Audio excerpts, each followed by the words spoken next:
Hey, welcome back to Right on the Money, your go-to resource for the financial topics that matter to you. Now, if you're just joining us, we're here with Matt Green, principal founder of Trinity Financial Group. Matt, you're up in Omaha, right?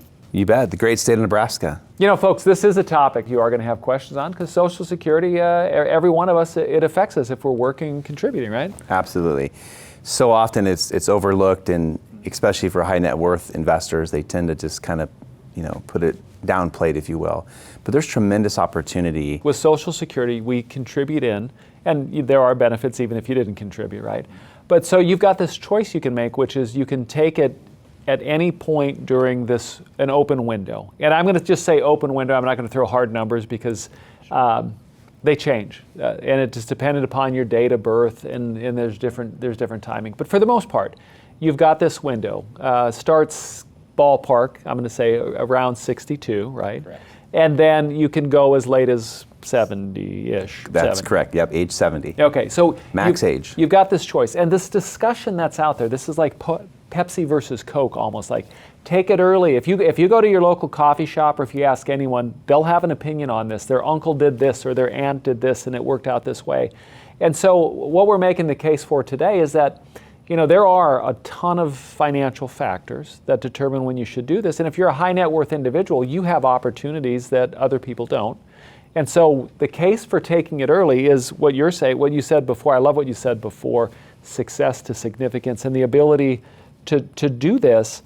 So talk about it as more, let's go more back into the estate planning tool with going early. Yeah, going early and leveraging and using estate planning, it's a tremendous value that you bring to the table. The estate planning attorney's not having that conversation with the client. The CPA doesn't have that conversation. So there's a tremendous value for you to be able to present this, kind of be the quarterback of the team and say, hey, there's some real power here. And this X amount dollars per month doesn't seem like a lot for you, but in the scheme of things, let's put that money to work early, right, and utilize the different estate planning tools that we have available.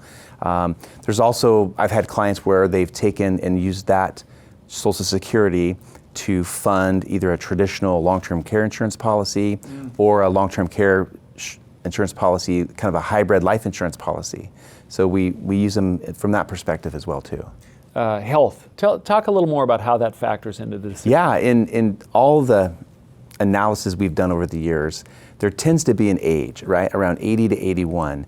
And what we see is if you believe, I was asked the question, do you believe that based on what we know today, do you have a good probability of living beyond age 80 or 81? If it's a married couple, I'm gonna, either one of you gonna live to that point or beyond.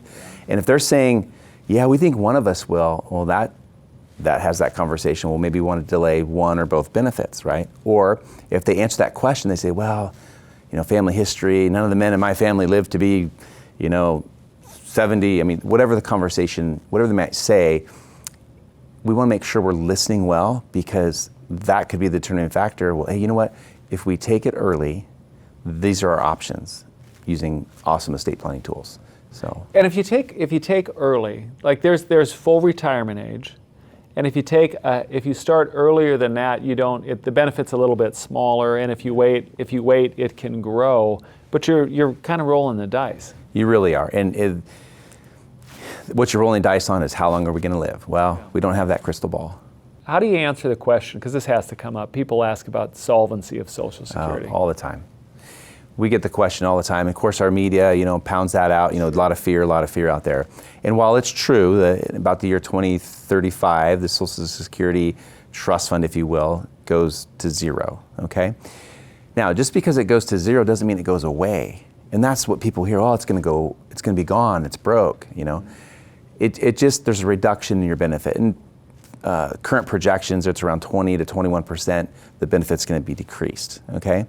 So again, you still have a benefit, it's just going to be decreased. Now, my personal belief here, it's going to be a pretty easy fix, right? Today we see early 62, later as 70. There's proposals that are being studied that if we just move the yardstick, right? So on those younger generations, hey, instead of taking it at 62, maybe they move it to 67.